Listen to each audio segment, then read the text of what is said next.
19 सितंबर से उत्तर प्रदेश विधानसभा सत्र की शुरुआत हो रही है और उससे पहले ही विपक्ष ने अपनी मंशा साफ कर दी है कि वो किन मुद्दों को लेकर सदन में सरकार को घेरने का काम करेगा। हमारे साथ विधायक रविदास मल्होत्रा जी हैं। आज सुबह से ही इनके घर के बाहर पुलिस का पहरा था क्योंकि आज समाजवादी पार्टी का प्रदर्शन होना था विधानसभा पे। रविदास जी, मुद्दे साफ हैं कि किन मुद्दों को लेकर सरकार को घेरा जाएगा। आज एक प्रदर्शन होना था लेकिन उससे पहले ही कई विधायक जो है नज़रबंद कर दिए गए, क्या कहेंगे? जन मुद्दों और जन समस्याओं को लेके आज समाजवादी पार्टी का धरना था और आज भाजपा की सरकार ने दमन और जुल्म से सारे विधायकों को उनके घरों में हाउस अरेस्ट कर दिया। लगता है आज प्रदेश में लोकतंत्र की हत्या हो गई है। आज से 48 साल पहले इस देश में आपातकाल लगा था। हम लोग आपातकाल में 20 महीने जेल के अंदर बंद रहे थे। आपातकाल में भी जो जुल्म अत्याचार और अन्याय हुआ था उससे भी अधिक जुल्म अत्याचार अन्याय इस सरकार में हो रहा है। हम लोग विपक्ष की भूमिका में हैं लेकिन सरकार हम लोगों को दुश्मन मानने का काम कर रही है। हम जनता के मुद्दों को विधानसभा में चर्चा हो ये मांग कर रहे हैं।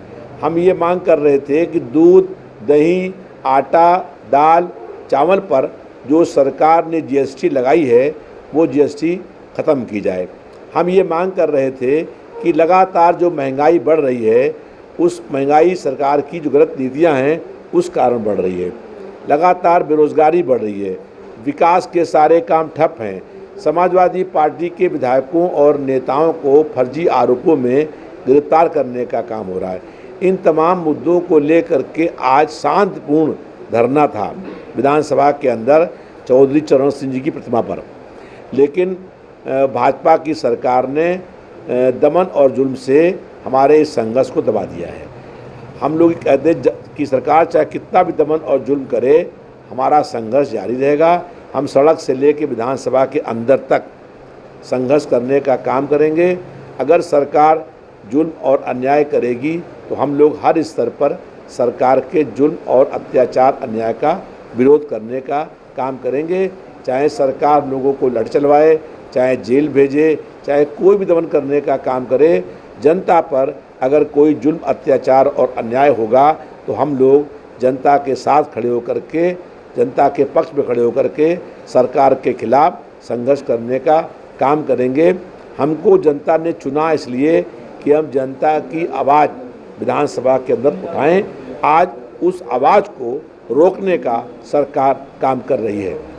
जिन मुद्दों को लेकर आज संघर्ष करने की बात कही जा रही है, इन्हीं मुद्दों को लेकर आप विधानसभा चुनाव में भी उतरे थे, लेकिन परिणाम क्या रहा वो सबके सामने है। 2022 के विधानसभा के चुनाव में परिवर्तन और बदलाव की बहुत तेज लहर थी। जनता ये चाहती थी कि अखिलेश यादव जी प्रदेश के मुख्यमंत्री बने। मेरे विधानसभा क्षेत्र में जहाँ विधानसभा आती है, जहाँ भारतीय जनता पार्टी का कार्यालय है, जहाँ पर प्रदेश के मुख्यमंत्री रहते हैं, उनका कार्यालय है, यहाँ पर लोगों ने अखिलेश यादव जी को अपना वोट दिया और उन्होंने उसको मुख्यमंत्री बनाने के लिए अपना वोट देने का काम किया। यहाँ पर 5 साल से जो विधायक थे वो प्रदेश सरकार के मंत्री थे, लेकिन उन्होंने कोई विकास का काम नहीं किया और जब चुनाव आए तो वो क्षेत्र छोड़ करके यहाँ से भाग गए। तो भारतीय जनता पार्टी के विधायकों में बहुत असंतोष और आक्रोश व्याप्त है। 2 डिप्टी सीएम हैं प्रदेश सरकार में, एक चुनाव हार गया, एक चुनाव क्षेत्र से भाग गया। तो और कई विधायक ऐसे हैं जो 9 बार के एमएलए हैं, वो मंत्री भी नहीं हैं।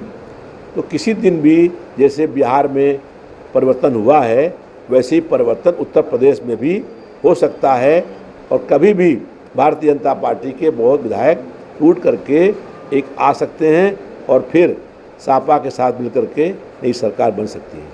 रविदास जी, एक आखिरी सवाल है।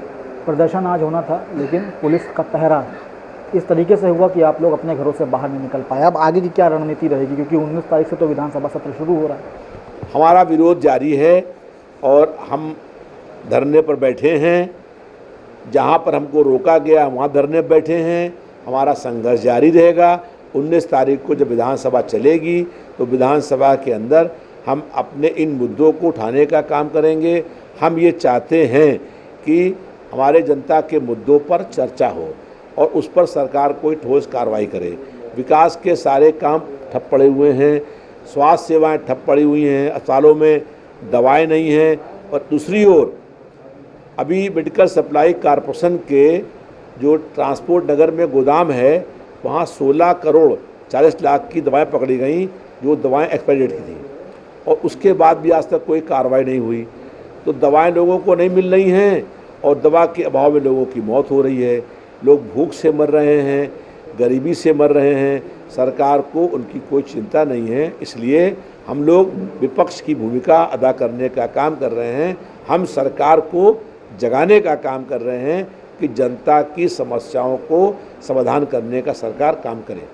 बिल्कुल, तो मंशा साफ है विपक्ष की कि जन मुद्दों को लेकर विधानसभा सत्र में सरकार को घेरने का प्रयास किया जाएगा। और आज पहल थी, समाजवादी पार्टी प्रदर्शन करने वाली थी, लेकिन उससे पहले ही समाजवादी पार्टी के विधायकों के घरों के बाहर पुलिस का पहरा था, उन्हें नज़रबंद कर दिया गया। साफ तौर पर सरकार पर आरोप लगाया गया है कि सरकार तानाशाही रवैया अपना रही है। वीडियो बाबूलाल के साथ Abhishek Pandey, daily insider, Lucknow. UP और देश दुनिया की तमाम ताजा तरीन खबरों के लिए गूगल प्ले स्टोर से आज ही डाउनलोड करें हमारा तेजी से उभरता न्यूज ऐप डेली इंसाइडर।